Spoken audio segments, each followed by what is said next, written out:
What is up, players? It is WarbossTae up in this mug. Welcome to a video that I'm doing to fulfill my secondary objective for week 1 for the WarbossTae 2016 Painting Challenge.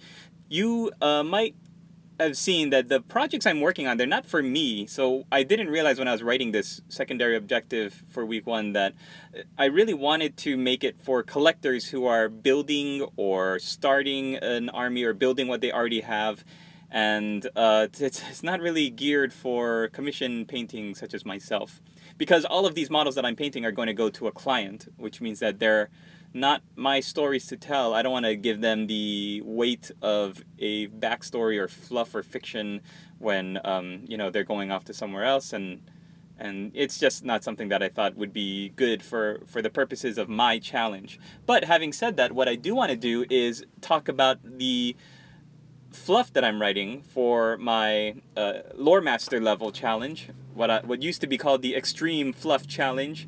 The level 4, the dreaded level 4 from last year, is creating a story that kind of is dependent on whether or not you meet your weekly objectives. So for each week, I set an objective, or I'm going to be setting an objective. The first week was assemble and prime my models. Next week is going to be base coat as much as half, if not more. The third week is base coat the other half of my challenge, and the fourth week is going to be work on shades and highlights, and then the fifth week, which is really only a couple days, is to do whatever I can to finish what I can. And the goal is that each week I will add on to the story that I'm writing and kind of see if my progress or the amount I'm able to do will change my story in a significant way. So the first week, you have access to all of my lore master level stuff in the Google group, but I just want to take you through my story and why I chose this story. You can see that I've got pictures of halflings. I'm going to be putting up pictures of halflings throughout this whole video because my story is all about the plight of the halfling. In The Hobbit, and in most role-playing games, RPGs, the Hobbit or the halfling is very, I guess, he's used as almost like comic relief, or he's a very stereotyped figure. They are known to be, I guess, playful, innocent, childlike, and because they're the average, or the height of an average human child, their average height is that of a little kid, they are pretty diminutive. They make good, they're really good and effective at things that they can use their height as an advantage for. So they're good thieves, they're good pickpockets, they're good at sneaking around, and for that reason, they make good thief characters. A lot of times you have these halfling rogues who are always the ones that kind of go forward and scout ahead, or they're the ones that hang back and they snipe because they have good ballistic skill. They throw knives, they pick the locks, they search for traps and things like that. In role-playing games, we've kind of taken the Tolkien, I guess, archetype, or the Tolkien mold, which was that hobbits are cute little childlike creatures, and we've kind of shaped them to fulfill certain jobs in an adventure. If you're dwelling into a cave in a D&D campaign, then the halfling might be the one that goes forward and searches for traps, and he kind of sneaks around. They're usually very dexterous. They have a high dexterity. They have high ballistic skill. They have high perception or initiative, and they can kind of see really well. So they've kind of become known as these kind of characters, and they're also, in Warhammer fluff and fiction anyway, they're also good cooks, but they're also very sneaky. They have a very fluid sense of ownership, which is what I loved about the old Warhammer Fantasy roleplay. The halflings were always taking things from other people, and they didn't think anything was wrong with it because they believed that everybody, all intelligent races, humans, halflings, dwarves, elves, were all related through extension. So everything kind of belongs to everybody. They have a very, like I said, a very organic and fluid sense of what it means to own something. If I own an apple, and my halfling friend is hungry, then he's just going to take it without even asking, probably when I'm not looking, because there's less of a chance of him getting caught, but because he's my friend, so therefore he's essentially family by association. And that's what I love about them. Their minds work in that kind of very innocent way. So when I was making this story, this adventure for them to go on, this band of halfling adventurers, I wanted them to be the heroes. I wanted them to be the ones in the spotlight, to take center stage and be the force that moves the story along, which they usually are relegated to the background because as halflings, they don't really take the lead in stories.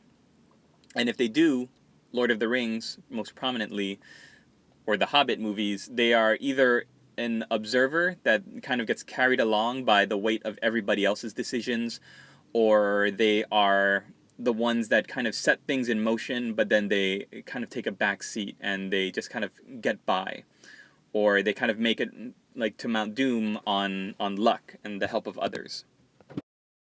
What I wanted for my story was a proactive group of halfling adventurers who are tired of being relegated to the background and want to go off and they want to be the muscle. They want to fight the monsters. They have dreams of, killing dragons and defending justice and protecting the innocent. So I love the idea of that story, and my idea then was, what can I... Or my problem was, what story could I tell? Because I could just tell a story about halflings dungeon diving or fighting an evil wizard or something, but what I wanted to do was take a well-known story, like a fairy tale, and to subvert it and make it interesting, and throw the halflings into it as the problem-solving adventurers. So my story... The fluff for my story is that I've got a group of adventurers, and they're called Honeybottom's Ankle Hackers. And they are led by Sedgwick Honeybottom, and he has been adventuring for, I think, 30 years in the story. He set off when he was 15 from his peaceful little estate that he was the heir to. His family's honey making and jelly making conglomerate, and he decided to leave all that behind, the life of comfort and luxury, and take up the sword and go adventuring. So 30 years later, he is this bitter, jaded, I wouldn't say racist, but after dealing with so many humans, and the humans that he deals with are all racist against halflings, and they believe they can take advantage of them and play on their good natures, and that halflings can be manipulated and stuff. So he's had to deal with people hiring him or contracting him to take on these jobs and trying to fleece him and his party of money and the reward.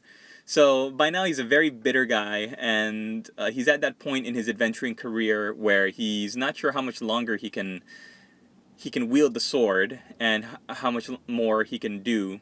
But he's got a good friend. He's got a bunch of friends that kind of see him through it. And the first and most foremost of those is his apothecary, herbalist, kind of the group healer. Her name is Marigold Sweetwater. And she's very timid and very quiet and very sweet. And she's a typical halfling female. Very childlike and innocent, and she's just kind of tagged along and been through his adventures with him. Then he's got the standard rogue, archer, thief, the problem solver with the gadgets and the lockpicking and all of that. And her name, I believe, is Eloise something.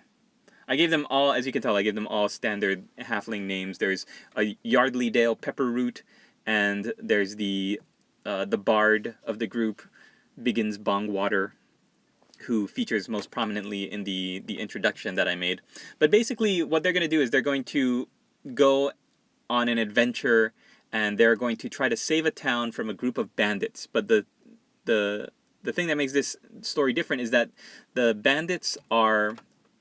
They're not undead, but they're not mindless zombies, but they are not human. They think they're human, but every time they attack this town, and they get driven off. They explode in blood and guts and gore. And then the next night they come back, and so the honey bottoms have to figure out what's going on.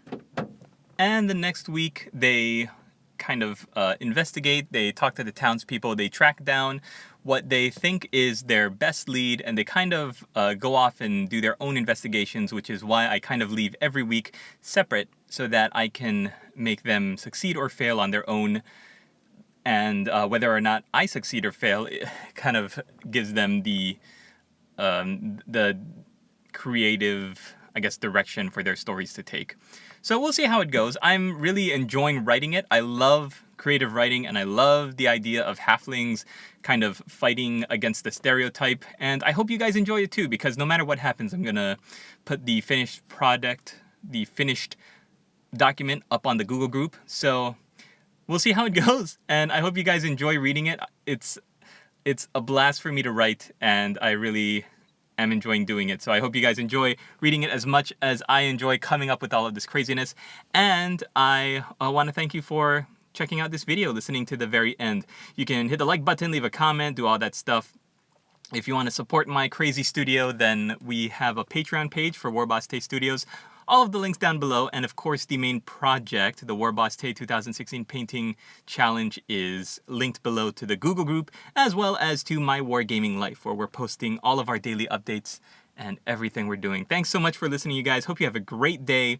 And this is the first week. This is the week 1 secondary objective checked off for me. Thanks for listening. We'll see you in the next one.